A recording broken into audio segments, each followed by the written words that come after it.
Hello, everyone. Welcome to It's Sybil. I am Sybil Wilkes. Welcome in, one and all. I would note that Damon Williams is not with us tonight. He is taking care of some personal business, attending a wake, I believe, or a funeral, or one or the other. A friend of his lost his mother, and Damon is paying his respects as he does. He's one of those good guys that does that. And it's you and me, Cam. How are you, Cameron Riley? Feeling well, and of course, my condolences to Damon's friend's family and everyone. I hope you all are feeling well today after Labor Day. Yeah, I am too. I'm hoping everybody is doing well. Um, I have it's not a bug or anything. I'm pretty sure. Just one of those days I feel kind of off. But so I have with me that everybody now is telling me really does no good. Ginger ale. So But it okay, makes you feel good. yeah. It takes me back to my mother and my grandmother and my aunt saying, "Oh, take some ginger ale, and you'll feel better." But I'm on my second ginger ale. Cameron, you're back. Where were you? What did you do? What's the word? What's the haps? What's the goings Oh, ons? yeah. Over the weekend, I was visiting Quinn in the DMV. We didn't get a chance to see one another, so I was more in the D than the MV. So I made a bit of a vacation stay in Washington D.C. So Cameron, explain this to me. Brother, sister, love each other to death. As far as I can tell, there are no issues between the two of you. You Nah. make plans to go visit her in her new locale, her home, her workplace, everything. And she couldn't see you.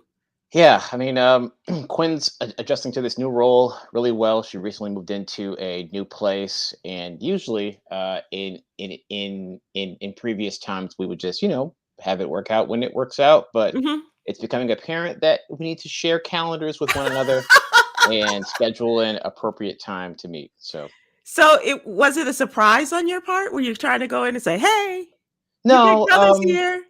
no, I had told her that I was coming, and that I had a bit of an agenda to check on some of my potential wives, but I was definitely going to make some Oh. time to see her, but that didn't quite work out.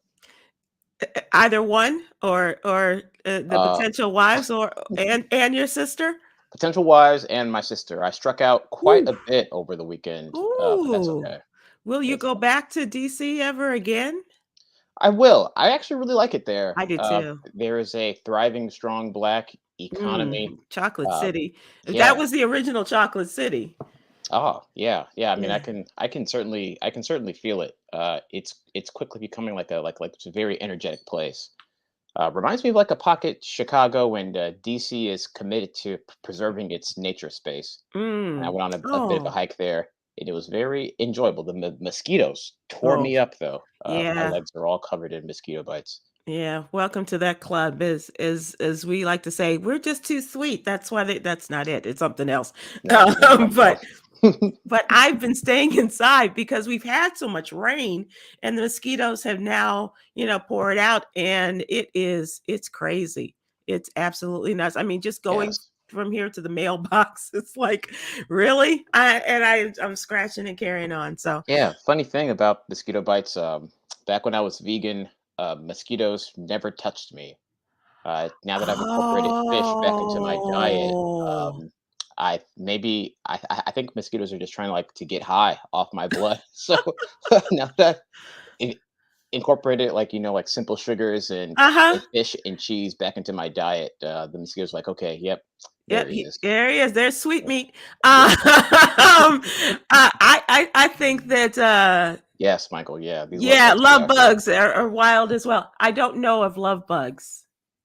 The they're like a beetle. Uh-huh.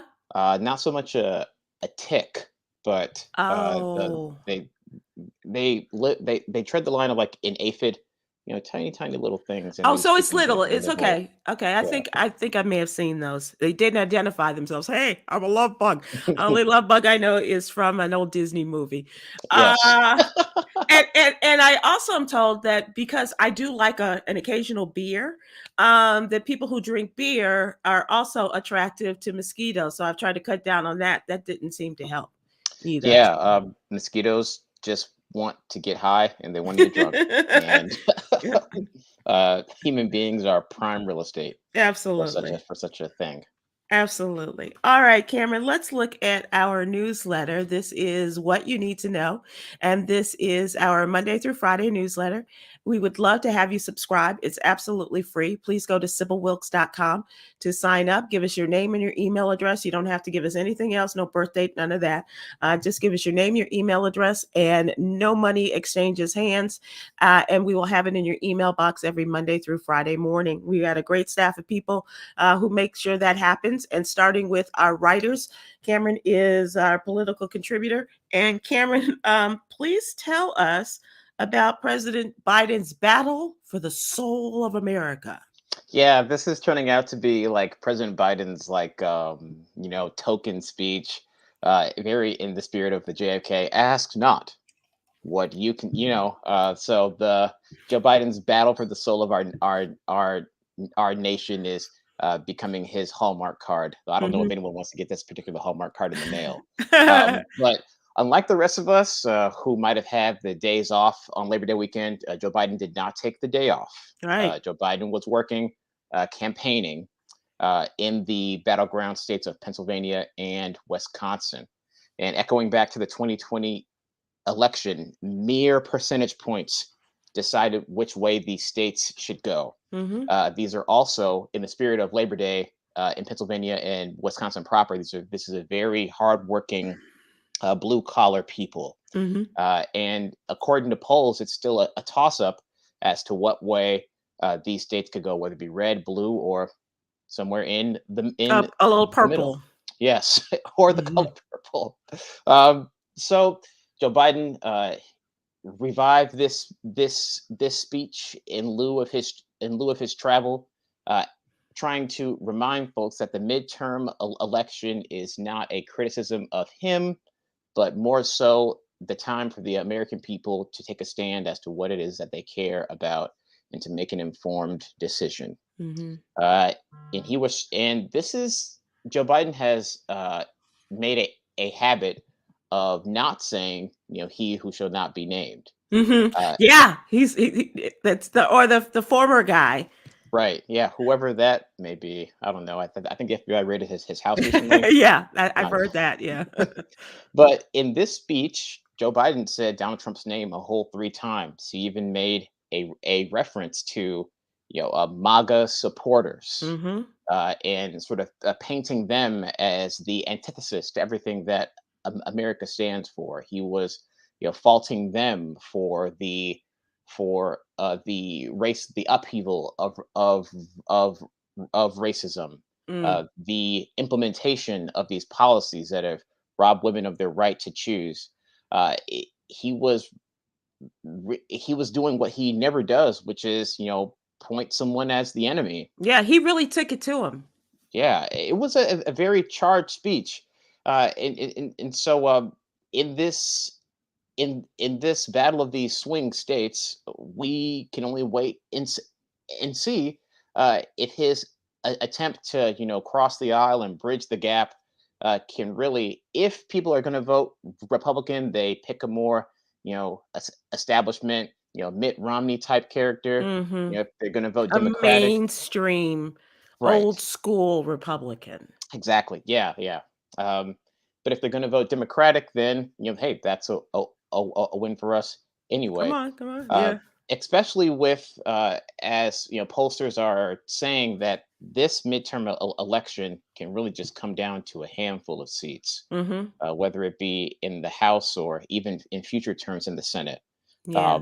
Control of the legislative branch is at a serious toss up right now. Mhm. It's a tipping point, and, the numbers for the president, the polling numbers have come up, They uh, have, a little bit. They're yeah. they're they're scooting up a little bit, and, as a result of, the Roe versus Wade overturn, as a result of, the economy starting to get a little bit better perhaps, but mostly for the most part, I would say that, It's the Republicans showing out and showing who they really are through the Supreme Court decisions, through the decisions made by the Republican-led states Mhm. regarding individual states and allowing abortions and voter suppression and what have you.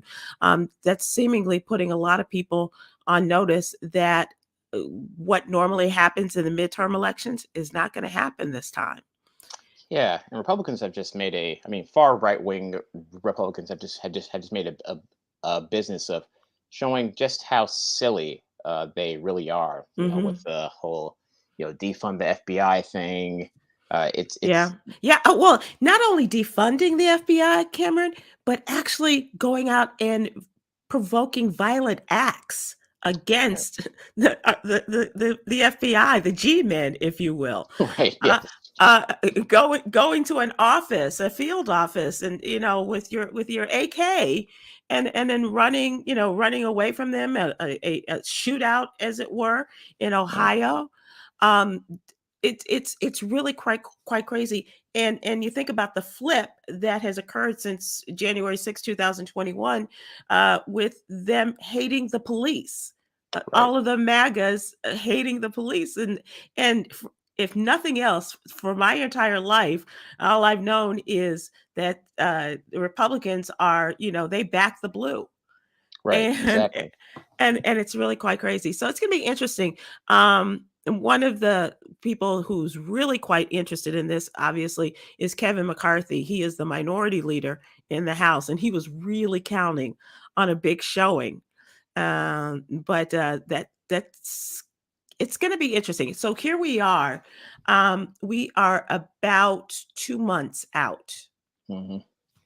The day that we are talking here, we're talking 2 months away from, and I've said it again, and I will continue to put it in the newsletter, one of, if not the most consequential election of our lifetime, Yeah, because we have seen what happens when you have a majority in the Senate, and how the party in power, especially in the last presidency, they're able to just kind of put everything in place for a majority conservative Supreme Court and federal judges on down the line. And so and how that affects what happens to us. So please take a look at all of this, at what Khameron is putting together every day, and what I am as well in terms of the political stuff.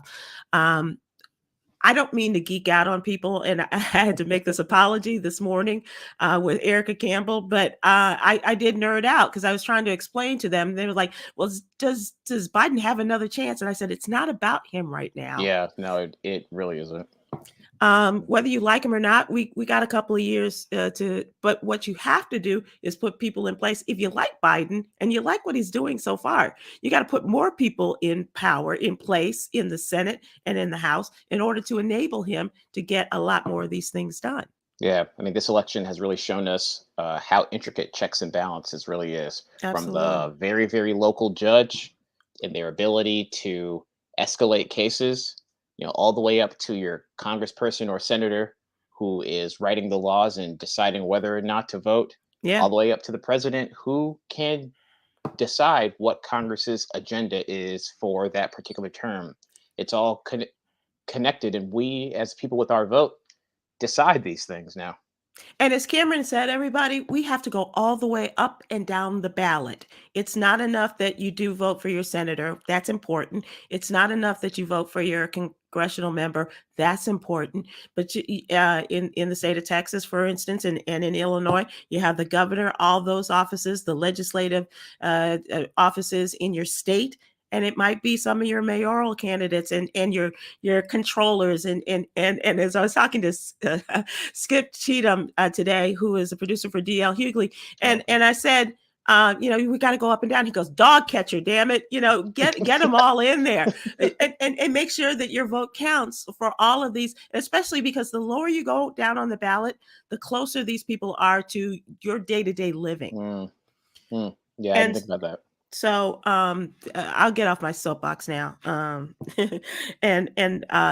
remind people the importance of this. And speaking of politics and the importance of it, please check out our story about Donald Trump's judicial appointments and how that has enabled him to get where he is today. And that is a judge, that a woman that he appointed to a federal judgeship in the last days of his presidency. He was the lame duck at that point, that he nominated this woman to a federal judgeship, and now she has come back and she has given a victory of sorts to Donald Trump, and as a result of the investigation, the search and seizure at his home, and what the FBI and the Department of Justice have done. And so what they have succeeded in doing, if this particular ruling lasts, appointing a special master, it's just going to slow this thing down even more. So much to the point that we won't find out anything before the November election, or perhaps even into next year. But they're delaying all of the criminal convictions that lay ahead for Donald Trump. And this, especially where you take home documents from the office, national secrets, top secret stuff, and say that you declassified it. That's not the way we do things. You can't. No, not at all. So check out that story as well. And Khameron, as he talks about the president and the fight for the battle for America's soul. I also want to make note that please check out our coronavirus story every day in the newsletter. We've been doing this since the very beginning, even before the pandemic was official, and giving you stories. And now the conversation is pretty much about what China. I mean, they're serious. They got a lockdown for your ass. You know what I'm saying? Because they have like 65 million people. They're saying you can't go anywhere. I don't care if you have it or not. You have to stay at home. You're not going anywhere. It's the law. Listen to me. You don't have a lot of hard-headed Americans say, you can't make me do this. And the Chinese government is saying, oh, the heck we can't. Yeah. And so, but also talking about this new booster, and I wanted to ask you about that. The new booster that is going to be here within maybe the next 5 to 10 minutes. This is taking into consideration the subvariants that we have, BA4 and BA5. Are you going to take the booster? Oh, I don't know if I can survive another booster shot. Because you had a rough time. Yeah, every single vaccine and boosters are on up, but this new variant is resilient. We all know by now that it is in a virus's nature to survive. Mm-hmm. So I've got to do it. Got to get it. Yeah, I'm supposed to travel in October, and I'm going to wait a little bit closer to that. But I do plan to get the booster. I have not had a booster, but I do plan to get this one. I was just kind of waiting for the new one, and it looks like so here we are already in September, so it'll be another 4 weeks maybe before I get it. But I think unless what I have now, no, I'm kidding. I don't think I have it.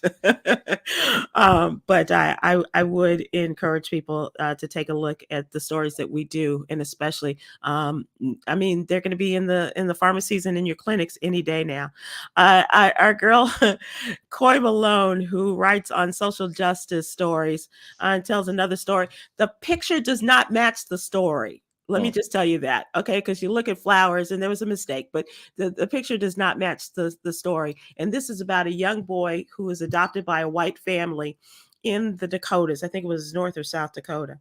South Dakota. And at the school where this kid was, he has locks. And the school said you can't have locks and you can't have hair below a certain level. And the parents are fighting this because they've never had this problem before with this new addition to their family. And so the school said, we'll let you go through the end of this semester, but you got to get out of here. And he's not the only one, according to the school. About 20 other students will also be removed from the school because they aren't following the rules regarding hair and what have you. But it's just another case of people. Do you remember like a couple of years ago we had a young man that was told he couldn't march with his class Right. because of his hair, and he was growing it as a tribute to his father, who was Rastafarian. Right. And what happened there? The Crown Act has got to come to South Dakota. Right. Yeah. Apparently, and excuse me for not recognizing that South Dakota was apparently an inherently racist place. I guess they missed the memo that ethnic and cultural hairstyles are one of the many ways that Black people cling to their heritage. Yeah, well, if you don't have Black people, you don't know about clinging to heritage. Yeah, and they don't want So all those white kids jealous right, right, right, right. about Oh, how simple their what hair are you, is. a hippie or something? Right. Some junk like that. Okay, so that is our newsletter. Thank you all for subscribing. Those of you who do, it makes a great present as well for birthdays and for bar mitzvahs and all the other things in between. It's time for our what's really going on, our question of the day. And we started this, Khameron, in light of the holiday. And the response was so great, and we Yeah. had so many people respond. I wanted to continue it, and I think this will be appropriate for you as well.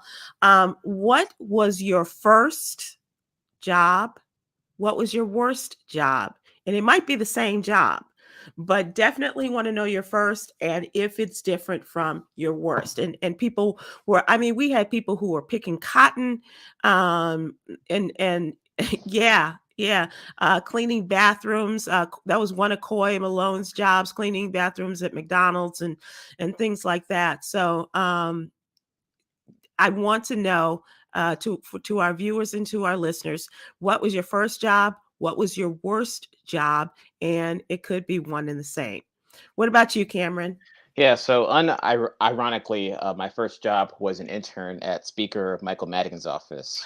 Michael Madigan How was interesting. Yeah, and for those of y'all who don't know, Michael Madigan was a congressional representative in the state of Illinois. He used to be big man on He campus. was, he was, he had more power than the governor. Yeah, I mean you couldn't tell Michael Madigan anything. Yeah. And so he had hired like this very low key group of interns whose job it was to read articles and summarize them for him and put the summaries on his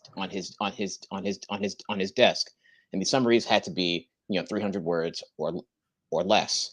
And it was a cohort of about five of us. And this is my first job back in 2005, and we were making like $1,500 a week. Uh, Nice. it was a very cushy, Nice. very like low key job. The only reason why that I got it is because I was introduced to one of my congressmen through church. And he was like, "Hey, Mhm. you want this summer job?" I'm like, "Yeah, sure, whatever." And then I got there and we're just reading articles. Um, I got fired because after I had read like my quota of articles the the day, I would just flip up my Nintendo DS and just start playing my Game Boy. I didn't know back then that you had to look busy. That was my very harsh lesson in Oh, in wow. looking busy. How long did that last before you got fired? I was only there for about 3 months. When I got that first paycheck, I blew it, Yeah. and it was a very harsh lesson. So from then on, I knew that no matter if my work was done or not, still had to look busy. Especially when the speaker came around and said, "Who's that kid?" Yeah, on the Nintendo. Yeah, what's that kid doing? And that's Right, exactly how he right. said it. That's where my money's going, and that's not from the government's money. Uh Yeah, we are definitely like a miniature like shell company for some Mhm. like nondescript Chicago funds. It was very hilarious. Um, Wow. Were you working in an office with no windows and you just kinda go to the door and knock 3 times and somebody lets you in? yeah, Was we're it one all of in this those? room like with all of the printers, Mhm. and every now and then people will like give us snacks or whatever. But They slide it under the door. yeah, and just you go, "Thank you, Right. sir." Thank you. Yeah, have some more. Right. So that Um, was my first job. so that was your first job. It started out not a bad gig, so that couldn't have been your worst. No, I felt very great working there, getting to dress up and go downtown and sit in the federal building. Yeah. My worst job by far, I was a barback at the Lyric Opera House. Oh, how bad was that? I could see that doesn't sound bad. Why was it your worst? So the tip outs were fine. The bartenders were perfectly fine. The bar manager was great. Shout out to Jerry. The issue is that like during opera season, Mhm. the bar staff are not allowed to take the elevator. And the opera house, Lyric Opera House in Chicago, the Huge. premier opera institution, has 5 floors. So you have to zip up those stairs and zip back down with everybody's bar orders. And quick way to burn a couple And did you cows. have to walk like this? Did you have to go up all 5 flights? I was carrying crates Oh, of yeah. bottles and whatever it is that people needed. Uh, and a quick way to burn a couple calories. But Yeah. afterward, and this is what made it the worst job. Afterward, we would get out at like 1 or 2 in the morning, and there would be cabs lined up in front of the Lyric Opera House, and I would tell them where I was going to the south side of Chicago, Yeah. and they would not go. Yeah. How were the tips? Every night I was making about 100, $200. Nice. Yep, Okay. cash. Yeah, but that exercise, that was a Oh little too much, huh? no, yeah, couldn't do it. So that's the question. Your first and or your worst. And Yolanda, do we have people who are responding? Here we go. Olivia Ferguson on Facebook says, summer program job. Yep. It was called Team Clean. Spent the money for my sister's brother and myself school clothes. Oh, nice. And so I'm just curious, Olivia, how old you were, because is that like 15, maybe 15, 16, Team Clean? Go ahead, Yolanda. I'm sorry about that. Brenda Brooks Perry on YouTube says, my first job was at 12 years old. I babysat the neighbor's baby overnight and I was paid $20 back in 1962. Nice, yeah. $20 for the night. Is And considering inflation, that's probably like $80 now. probably, yeah. Nice, yeah, that's not And, bad. and that might be $10 an hour. So it I think they're going for like $20 an hour these days, from what I Yeah, understand. Yeah. I did a brief stint as a babysitter for a judge, uh, You had to and you had to babysit a judge? no, well, no, I had to babysit the judge's daughter. Okay. Uh, the judge was really nice. She was one of the kind of parents that gave you your hourly rate, gave you a little bit extra for some entertainment, and whatever you didn't spend, you kept. But it was in your best interest to obviously, you know, try and come up with some activity. Nice, nice, and how long did that last? The child in question alerted me to how much I do not want to be a teacher. So Oh, that's funny. Okay, yeah, okay, so not long not at is all. the answer. Yep. Yo, how about the, folks with their first and their worst jobs and, coming up with, folks who we had some really interesting ones yesterday, Cameron, like I said, one of our members of the crew said that she was a cotton picker and Coy could not, and she chopped cotton and Coy couldn't really imagine what this looked like, and so she came back on and explained to her what all of that was like, and I was like, you lived in you went to school in Mississippi, how do you not know cotton Mm, picking? mm. But yeah, it was one of those situations. Yeah, and I mean, we Absolutely. can't forget that there are still people who are hired farmhands who, on the in the more rural parts of Hmm. California, they Hmm. pick our avocados and our strawberries for us. Yeah, yeah. And in the Midwest, when you think about it, Cameron, where people are a lot of corn is grown. That's where the ethanol and they get their ethanol source of ethanol is corn. And so a lot of kids that I knew in college spent some of their earlier years shucking corn and Mm, and being those that did all the corn, picking it, shucking it and putting it, and sometimes you had a barrel for the shucking, and you had a barrel just stayed, covered up, and so and don't mix them up because you could Mm, lose some money. But it wasn't great money, but for the guys, they said it was great exercise, mm. and for the girls, they said it was just a great way to meet guys. Speak.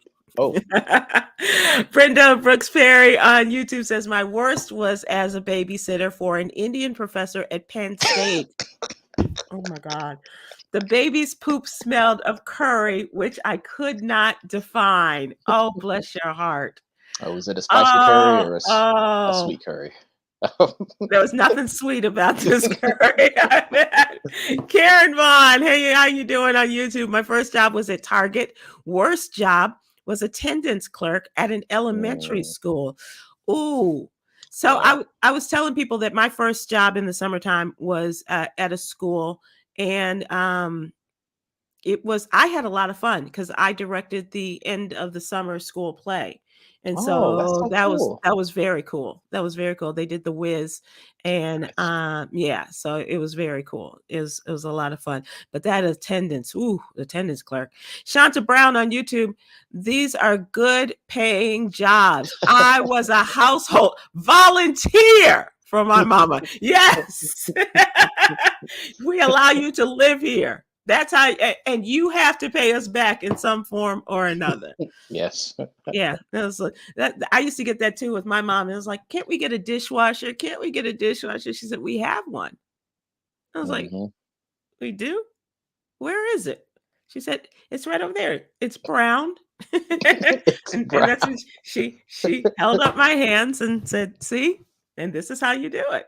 Sharita White on YouTube says, I was asked to clean the rest at Yeah. Wendy's, where homeless people frequently bathed, among other things. I did. I was traumatized and never went back. That's tough. Yeah, it's rough. That is rough. That is really let's say Sherry L. King on Facebook. Hudson Valley, New York summer job under CETA. That's what I was. I was a CETA worker. The only way I was supposed to get school clothes. I remember one outfit and a pair of shoes. Oh, I guess the rest was used for food and my brothers. Oh, yeah, that's what you had to do. Mm, That's what you had to do for your brothers and sisters, and make sure that they were taken care of until they could get that job. So you were working for everybody. Dada Ferrar on YouTube says, my worst yeah. and last job was at Veterans Affairs. That place needs to be put that place needs to be put. I was, I guess, put away, or put out of business. I was 62. Or Ooh, put down. yeah, put down, right. Ah, Yeah, oh, VA is rough. I remember trying to find my cousin through the VA system, and it was something. Ayel Tia Foray says, my brother and I, at 12 and 10 Right. years of age, had a paper route in a Oh, mostly white neighborhood in Gary, Indiana. We both caught poison ivy. oh, Not yikes. fun. Oh no, Ooh. that Oh, that is not sexy at all. yeah, the Uh-uh. Gary, Indiana part. Oh. Mm-mm. I'm thinking poison ivy. Not that Gary. Tyrone Bourne on Facebook. My first job was I planted trees at a very large tree farm and hated it. Wow. Now, so Tyrone, I'm just curious because your avatar or your picture there is of horses. So that means I'm thinking You're the familiar country with, life. the old Uh town road? Yeah. yeah, right. And now you're saying you hated planting the trees. I guess because I mean, I don't know how big the trees were, but I'm thinking saplings so that they grow. Hope so. But I don't know, whatever. I just know that I would like to have known somebody who worked at a tree farm because trees are expensive. Yeah. That's just saying. Teresa Robinson on Facebook. I was on the farm, and my first job was picking cotton, peanuts, watermelon, and so much more. Which was worse? Was it if you had a good crop of watermelons, that would seem to be a difficult job. But then with the cotton, all of the things that can scratch you and Hmm. and pinch you in the cotton picking. I mean, this is just really why, like, our youth today really need to know our history, because a lot of this is not that far removed from us as we like it to think. I know, that is so true, and unless we send them down south to Meemaw's house, And you they, know, they really don't know. They yeah, don't know, and they hear Mr. Khameron talking about $1,500 a week. It's like that job. I was talking to one of my friends who's a great great grandfather. He was one of the last slaves freed in Mm, Juneteenth. He didn't have anywhere to go, so you know what he did? mm. He walked from Texas to California. Oh He my just god. walked, and he walked across the desert. And I'm like, wow, like you would never know the amount of resilience and strength that lie in Yeah, your family if that's that story right. was never told to you. And that is a great story, and that is something we should do that we still don't do enough of. I remember when Roots came out, and everybody's like, "Oh, we got to find out our genealogy. We got to," and there were some people who did it and had conversations, but we really don't do that as a rule. I had a friend tell her niece about something that the niece's grandmother experienced, great grandmother experienced, and she was just, we don't talk about our history. So we got to. However it may come up, and now we're getting close to those holidays where we may be sitting around and talking about it, but let's find out our history and about those jobs. All right, so Khameron, I'm going to release you. I know that you have an engagement this evening. Uh, Oh, I can stay. I can stay. I'm going to release you and I'm going to try to find some real ginger because apparently this ginger ale is not working for me. But I do want to leave everybody and thank you all, first of all, for joining us. I do want to leave you with Yogi's Jewels. And that is, of course, our daily inspiration. And so patience is not about giving up. It's waiting for the universe to do its job. Check this out. Patience is not about giving up. It's waiting for the universe to do its job. Okay, universe, I'm waiting for you to make me feel better. Tell me what I got to do. Maybe that should be our express yourself question tomorrow. At any rate, Khameron, thank you so much for joining me, and keep up the great work. And we will talk to you all again soon. Thanks so much, everybody. Aloha.